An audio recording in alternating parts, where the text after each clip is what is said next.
November महिना चालू आहे आणि पाऊस कसा बघा पडतोय. पावसाचा रिचार्ज या वेळेला 4 महिन्याच्या ऐवजी अनलिमिटेड लागलाय वाटतं. अरे पावसा जा आता. निसर्गाचा सर्व ऱ्हास झालेला आहे.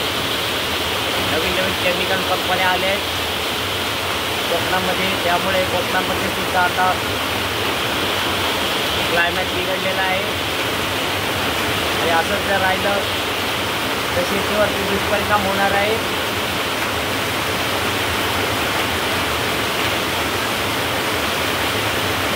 जगाला माणूस किती जरी पुढे गेला तरी निसर्गाच्या समोर आणि देवाच्या समोर अडकलेला आहे हे यावरून सिद्ध होते.